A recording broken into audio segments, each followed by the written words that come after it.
welcome to the Targeted website page, and Steve. It's a great pleasure to talk with you about Seputus and this new album, Phantom Indigo. What hmm were the reasons for creating a band like Seputus? it's actually it was my very first band.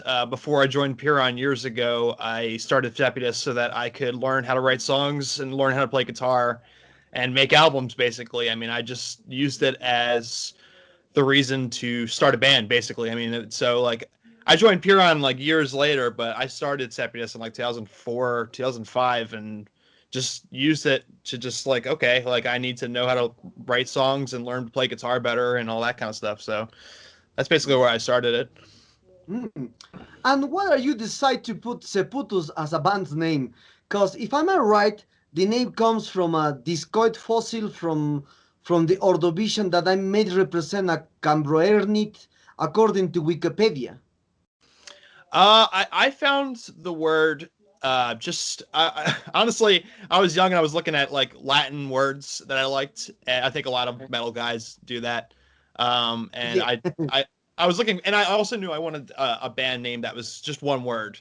Um, almost all my bands are one word except Weeping Sores, but I just like I like that it's commanding and then it's singular and then it can have like a longer meaning.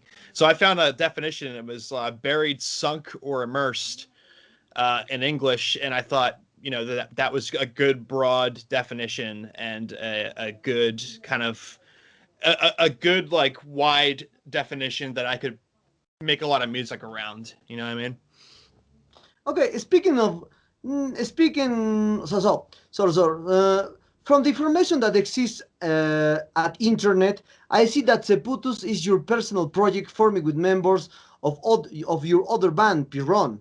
So where you make the recordings of the guitar and drums in both productions. So how is the compositional process of Seputus like? Do you do the guitar parts first, or do you focus on the drum part first? I write them one song at a time, and I kind of decide while I'm playing guitar. I just kind of decide like very suddenly. I just kind of think like, okay, well, I start playing guitar, and then I just go like, I like that, I'll keep it, and I don't necessarily think about genre while I'm playing. And that's basically what happens. And I'll write something. I'll write for like 1 or 2 years, and maybe I'll keep everything, or maybe I'll get rid of a bunch of it. It doesn't have to be short or long or doom or grind or death. It can be anything. You know what I mean? So I have like I have a tendency to kind of put a lot of those genres together because I think that they belong together when I'm doing it. Okay, speaking of the drum parts now, how the difference is this album for you at the percussion and at drum level? Did you add some improvements with new techniques and methods compared to your previous band, or work with like Seputus and Piron? So the Seputus album before this, Man Does Not Give, I programmed all the drums because I was still in the U.S. Navy at the time, uh, and I created drum samples from my drum kit that I had at the time. I basically just like created a sample for every drum and every cymbal, and I programmed the entire thing, and it took a really long time. And this time around, I actually recorded just outside of Philadelphia, where I live. There's an engineer out there, and I went in and I did all the drum tracks in about 14 hours, I think. I just recorded them all in 14 hours in one day, and then there was a huge rainstorm coming, so that I loaded back out and like left. So it was very, very fast. The drums, the programming took forever on the last album, and this time I went in, I rehearsed and went over my stuff, and I went in. We did one day of setup and one day of playing and recording. That was it. That was done with the drums. So, on techniques that you learn in your drumming parts over the years, how do you avoid to repeating by yourself in each album that you participate in? And is there in a way to go further with more influence in the sound achieved by Seputus and Piron with your ideas, especially in the drum parts? Um, the thing I like to do, and this is especially with Piron, is I like to think about particular like for example, with Abscess Time, I knew I wanted to use the hi-hat more. I wanted more hi-hat parts with like 16th notes and closed hi-hat stuff. I didn't do as much closed hi-hat on What Passes for Survival, and so I wanted to do some more of that. So I keep it a general rule about like particular things that I want to do. Um, and and also with Abscess Time, I also really wanted to play with Eric and do a more rhythm section thing. I think that metal drummers tend to play to the guitar players more, and I think that's fine. You know, that's standard. I've done it myself for years, but I wanted to play with Eric and his bass parts more together, and I did that with Seputus too with Phantom Indigo. So um, that I might be moving more in that direction in the future as I don't know, I kind of just pick. Like I've also played along to like if I knew what Doug's vocals were going to be, I would accent some of his vocals sometimes, which I did on Abscess Time as well. So I mean, yeah, I Hmm. mean it's like there's so many options you have that it's really just a matter of like knowing what you want to do and what you don't want to do, and that varies it up usually enough for me. Okay. The music of Seputus and Piron are very original things if we compare with the sounds from the past. Hmm. So, what are your influences before starting to compose a new album? And is Seputus a band for live performance? Because I didn't see anything around the YouTube or Vimeo.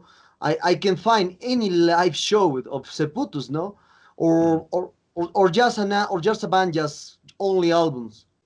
Right now it's only albums, and that's because um, me and the other three guys are very busy, um, and we want to play Piron live the most of all our projects, and probably Seputus the least. Just and not because we don't like it, but because it's very difficult to pull off, and we'd have to get more people to come and rehearse it with us.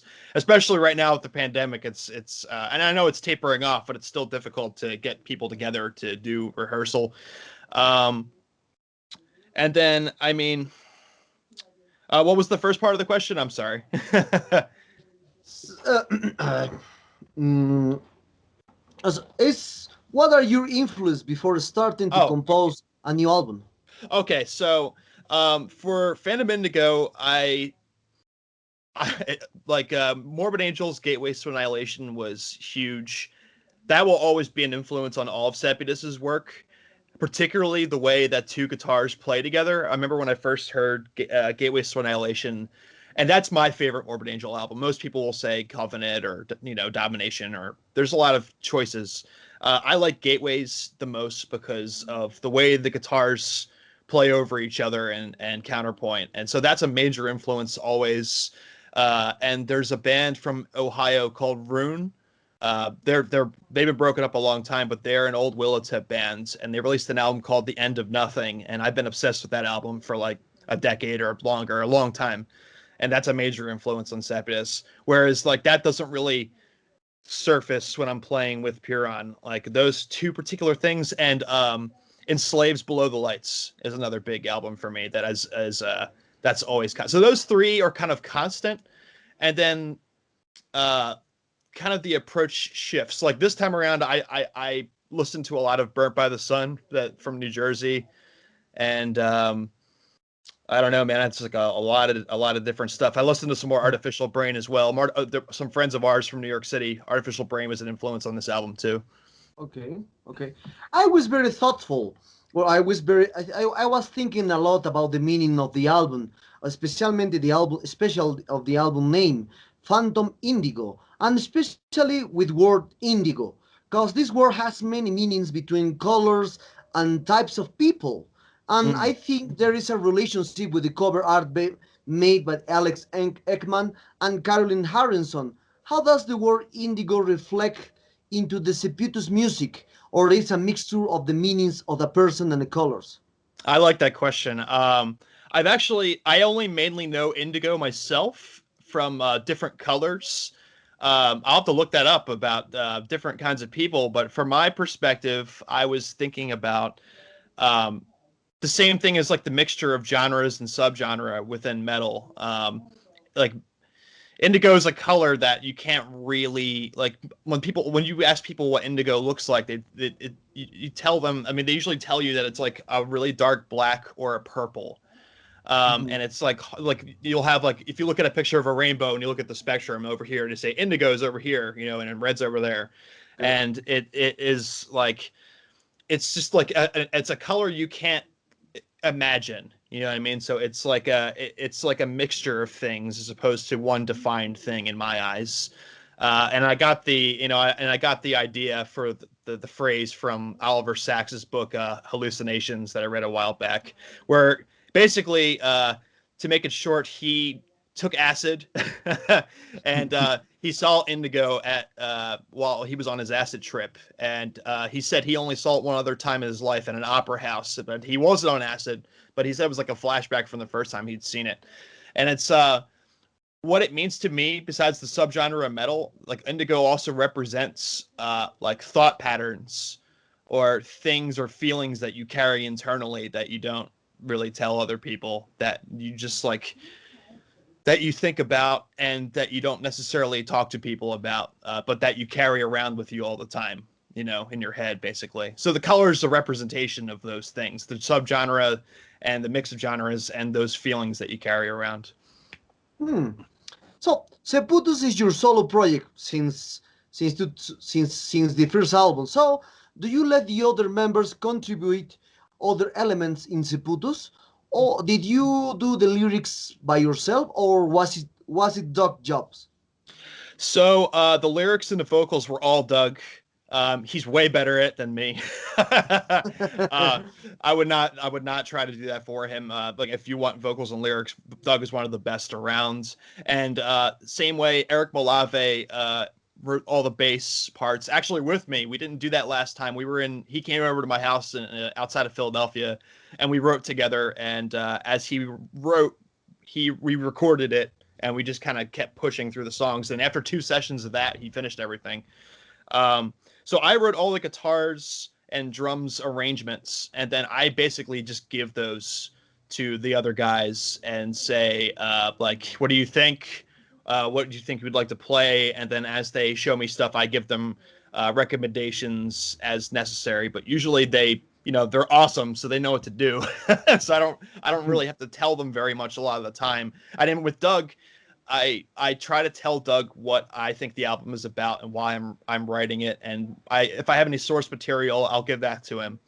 And same with Alex Ekman Lon. If I have source material for art, I give that to Alex, and he looked everything over, and that was easy too because he lives like 4 blocks away from me, so that was very Yeah, handy. very- yes, yes. So what is Seputus' ideological thoughts focus in both albums with the lyrics? So from my perspective, Man Does Not Give was an external album. Like when you externalize something, it means you're just looking at what everyone else in the world is doing, and the kind of actions that people have on each other and the kind of emotion and the things they do. Uh, Phantom Indigo is internal. It's looking at your own thoughts and the way your thoughts affect your life and the way that your actions affect your life. Uh, to put it like that's the major difference between the two. That was my focus, and I turned that over to Doug, and basically he understood that and he processed it and wrote a series of different sets of lyrics that were like windows into those feelings. You know what I mean? Okay, Um, okay. yeah. So like, yeah, Man Does Not Give was an external album, and this one's like an internal album, and that's the way I like to tell people about. Okay.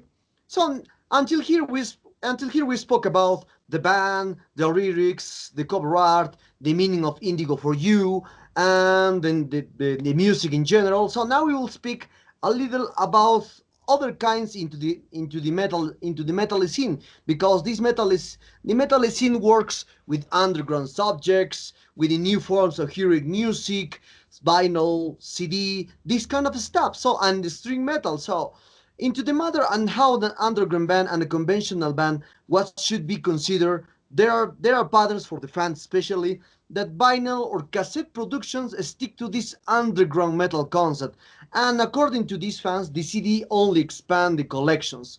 What do you think? What do you think are the factors for the fans to stick to this underground metal concept? And where is located the digital platforms? Is now is an underground metal concept, or is perhaps a mainstream metal concept, the digital? You know, I think a lot of what has to do with underground versus mainstream is it has less to do with the format. Let me say this about the format. So I Yeah. think that when someone is underground and that generally means they are either starting or are remaining like very like they're remaining underground because they want to keep it that way and they want to keep doing what they want to do. And so the most important thing I think to me and some other people in the scene is just like the document, like so would you rather have a digital or a CD, or would you rather have a tape or a vinyl? I mean, I'd rather have a completed. Look, when I get my completed vinyl in the mail from the album that I finished, like that's when it really feels like I've accomplished something personally. Okay. Like, and so I think the format drives that, but I like that the formats like digital, CD, tape, and vinyl are available for everyone. Um, I think it's just as important for everybody to spread so that everybody can choose how they want to listen to something. Um, so I don't think the format drives it. I understand what you mean. Like I think that tape and vinyl is like it's like an amazing thing when you do your first tape and vinyl, like in the first 5 or 10 years of your band's career. Um, I don't think it drives the popularity. I think the popularity is because there are so many bands and because so many people are trying to be heard at once, and it's so easy. Like this computer I'm talking to you on right now, Okay. I record my music on this computer. Yeah, Okay. yeah, you know what I mean. So it's like Yeah. it's incredibly easy to make music these days, compared to like just 10 years ago, even, or Yeah. especially like 20 years ago. Um, but I think that everyone, mainstream or underground, should continue printing all. I mean, doing all of the formats. I think, yeah, I think, in fact, I think probably more often than not, like the underground people end up doing digital because they can't find anybody to print their stuff. um, Well, well, other detail into these forms to hear music is about the listening methods for this new generation, because this new generation prefers to hear the music into the digital platforms, hearing just one, two, three, or maximum four songs from an album. So, what are you think about the albums? Doesn't have the same impact compared to the 80s and 90s, and what does bands need to do to improve the listeners of all songs in an albums? I think they need to think about the entire effort. And I can tell you from my experience with Phantom Indigo, and actually with all our albums, with from Weeping Sores, Piran, everybody, we put a lot of work into every aspect. Like I think, like if you look at a lot of bands, like the music can be really good, but like maybe they didn't care about art as much. Maybe they didn't care about their logo as much. Maybe they didn't care about the promotion as much. The more complete package you put together for people, the more willing that they are to go and pick up the entire thing. Uh, because that first impression you make on somebody, like really, that could be the first time they've heard of you, is that they just run into it from one of their friends mentions it, or there's a link. And I mean, that's where really like the artwork and a good logo and all that stuff is really important. And also, the record label you're signed to, like, Yeah. people depend, some people will listen. They'll go like, that's a Willowtip album. Like I buy all the Willowtip stuff. So that's a factor. Oh, that artwork is great.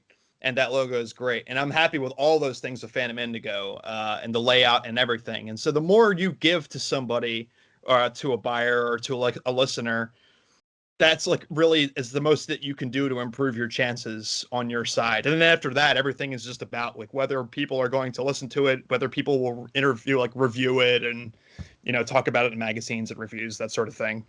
um I don't know. I think I think that because people are moving all the time and that they're buying more music, that people are just going to buy more digital than they used to, you know. So really, if you want people to hear your album, then you have to put 100% of your effort into everything, even after like the production and like the music itself. It's like it's not done yet. You know, you have all the other stuff you have to do. So I would say that, you know. Now we will change again the subject and we'll speak about extreme metal for a while. Because Piron and especially Seputus is one of the most original things that I hear in a long time. And Oh, I thank you. have time and I have time to understand what songs is meaning, what songs the meaning, the music, the lyrics, everything. So, but into this matter, into the extreme metal. So it is denoted that this style is one of that continues to grow up with more and more expressions, with new expressions that not having to do with the 80s or 90s, because this Phantom Indigo has nothing to do with the Morbid Angel, with Death, with this kind of stuff. It's very classical death metal. But Hmm. Seputus is a band from 2010 to now. It's very difficult, very difficult to label the music. All the only thing that I can find is the death metal parts, because I think it's the most influenced part that you liked. So Yeah.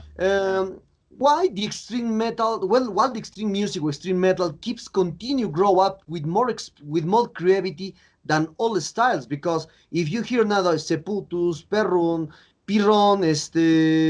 Cattle Decapitation, Imperial Tryphon, these kind of bands are that have nothing to do with the 80s and 90s. It's very different.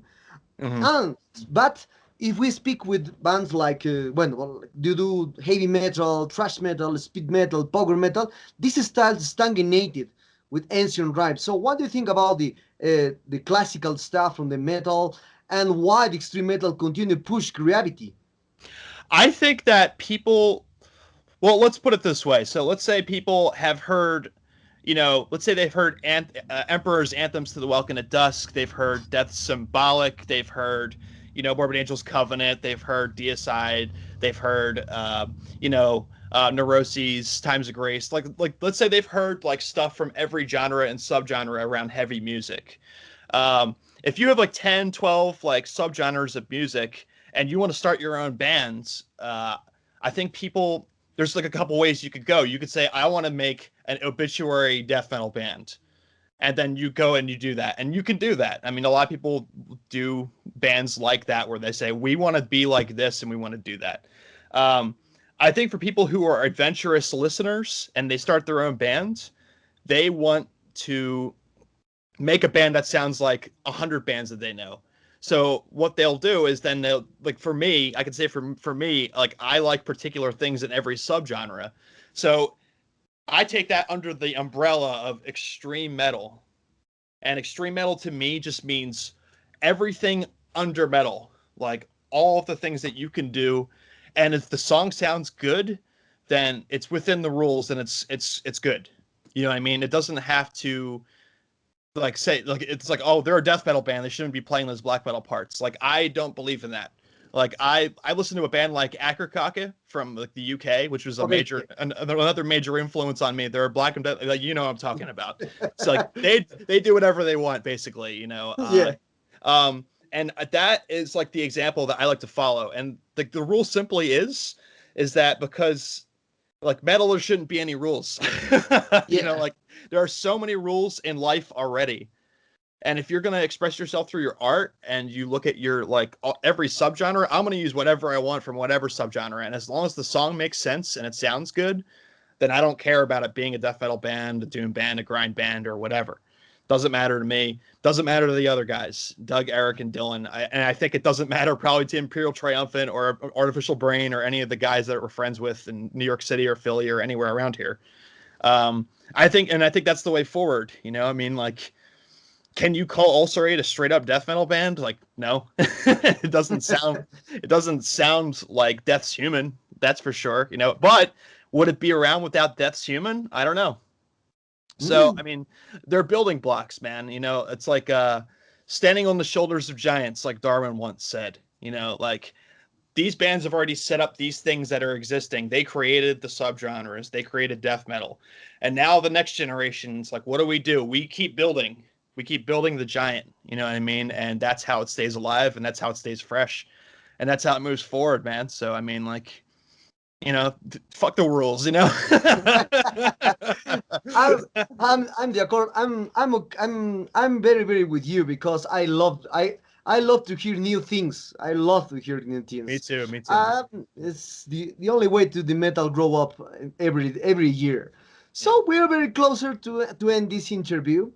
I saw that you and Doc have stakes in three projects like Seputus, Piron, and Weeping Shores. So Mhm. beyond music, how is the relationship that both have as a people, friends, etc.? And what do you think about his new project, Glorious Depravity? Well, I love his new project, Glorious Depravity, and I like all the guys in the band with him. Their drummer, Chris Grigg, is the guy. His band Woe influenced me a long time ago, so it's really cool to see them start like just a straight up death metal thing for fun. Mm. And they really enjoy it. They definitely, I mean, you can see when they play and hear it. Um, Doug and I have been friends for like I don't know, 16 years or something. We met like just like around high school and then became friends before I joined the Navy. And then we just been talking to each other since we were like, you know, I don't know, 2001, maybe long, a long time. We've known each other. I guess really, I feel like the number keeps going up, but I think it's like I guess we have known each other like 20 years, pretty Yeah. much. And so, you know, we're friends, and beyond being good friends, we inspire each other. On a daily basis with our like the stuff like when we write music, like I don't know about him on his side, but for me, like I'm excited to show it to him because I know he's going to be really into it. And I'm kind of just like when I do Seputus, I like once a song is finished, I don't just send him like three parts. I go like, here's the whole thing, like tell me what you think of that. And then like, you know, um like he has got most of a Weeping Swords album written right now, and he sent that to me, and I was just like, oh my god, it's so good.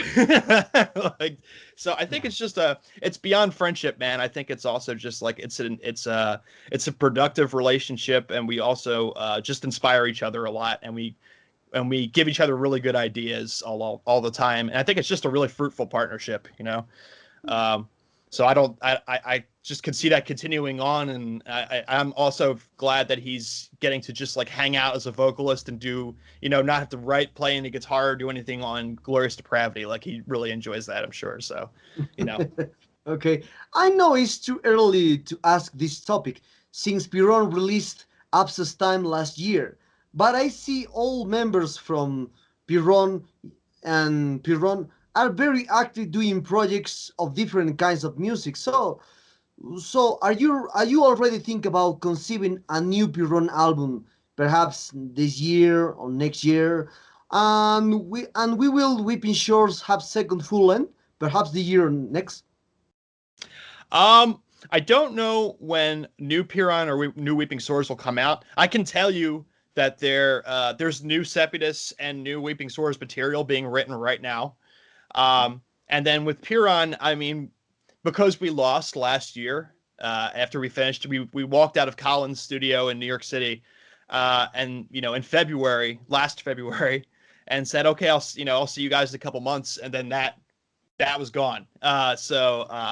And so was all the touring and the shows and everything. So we talked recently, and I think we're probably just going to start writing again very shortly, since it's something we really enjoy doing. And you know, we could either like, should we rehearse the old material, or should we start writing new stuff? Like, the new stuff sounds a lot more fun to do, you know. So so pretty soon I think we'll probably be writing, and I don't know if it's gonna be a full length because we did do just two full lengths in a row with Piran. I don't know, maybe we'll do another, we'll see.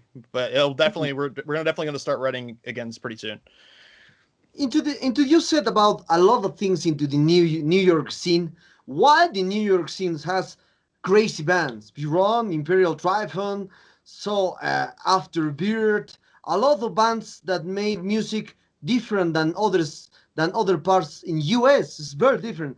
Very dissonant sounds, technical, progressive. I Mm. think as the noise. So why the people there is more creative than other in other parts in US?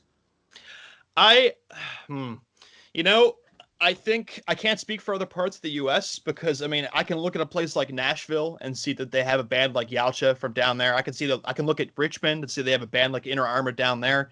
But you know, I think New York City is just full of really driven people who have they have a lot of internal drive and they want to get a lot of stuff done because that's kind of the kind of people that live in that city. And because I think you see so much music also, and you have so much influence and culture around you all the time that you can't help but take influences from a lot of things. And I think that combination of that drive and that exposure and the city's musical history is just sort of a powder keg of weird metal. You know, like it's just a, Yeah. you know, I could Piron and Imperial Triumphant have, you know, started somewhere else. I mean, maybe, but I don't know. Like I lean towards probably not. Like it's hard to say, man. I mean, it's an intangible thing. It's hard to Yeah. figure out, like, because you just like when I see the band, I just see the individual people. You know, I see Doug, Dylan, and Eric, and I see, you know, Zach, Kenny, and Steve from Imperial, and I just see them as people. But like, it is funny thinking about from the outside like that. Like, what is up with New York City? Like, what is this, like this giant weird like music hall? Like, what is going on? Yes, So, yes. but so I think I get it. Yeah. so. Relating the previous question is the previous question. How do you separate the ideas from Seputus of Seputus from Piron and Weeping Swords every time when you think of the next album? Because these three projects, there are well-known musicians. Doc and you are in three bands. So Hmm. how do you separate the drum parts, the guitar parts? So Oh, so for me, I mean, like in my mind, it's easy because with Seputus, I write all the compositions by myself and hand it off to Eric and Doug. And Doug in Weeping Sores, like he writes all the guitar and the bass and all the okay, vocal stuff. And he gives me, I mean, he gives me recommendations for drum stuff. Like he kind of lets me know what he's looking for. So like I give direction in Seputus. Doug gives direction in Weaving Swords, and he has his idea of what he wants it to be. And I let that, you know, I let that be, and he lets me be. Uh, Piron is a combination of all four very, very like unique dudes doing a unique thing. You know, I think from the mind, like adding the minds of Dylan Delela and Eric Balave, just like that mixture of those of us four just makes a really very different thing. I mean, I think it's funny thinking that like Piron is like our most like our popular bands when it's probably okay, like the most difficult band that all three of us do. But it's our main yeah, band, you know? So I mean it's a funny thought. I mean, because you could say like, oh, you know, Seputus is like a Black and Death bands and Weeping Swords is a Doom Death band, but like Piron is Piron. yeah, sure, yeah. For me, Seputus is like that. So when I hear Seputus, I said, that's Seputus. I don't compare with other bands. Really, really, Mhm. it's very difficult for me. Piron the same. Weapons RC, yes, staying with the violin is very Mhm. easy to Yeah. compare with other bands. But Seputus and Piron, I don't know what the fuck is it. Fair enough, man. Fair enough. I'm happy to hear that. Happy to hear. but I love I love your kind of stuff. Your kind of to do the string music. I love it. That's why. I love it too, So man. I love it a lot. That's why I keep doing it. So, Stephen, the sad time arrived at this interview. I hope you enjoyed this one as I did, and thank you very much for your time. And congratulations for the new one. I hear all album, all 2 3 weeks, 4 weeks, I think. No, 2 3 weeks from the last time that I spoke with Shannon. And really, really, I enjoyed. I bought my physical copy from Willow Tip. I hope arrive Thank soon you. because this album will be in my top 20 into the web for me because it's a great album. I love all music. As I said, I love this kind of music. So, and any last words from your fans in Latin America and Targetic readers? Oh man, you know, we would love to come down to Latin America. Like anytime would be great. As soon as the borders start opening up again, man, we'd love to come down there as Piron. I mean, and you know, Like we'd love to do the other bands live if we could. It'll probably be Piron. And thank you also for all the support, and thanks for the interview, man. And thanks for the great questions, and thank you for your time. I appreciate that. And again, I'm glad you got the album in the mail, man.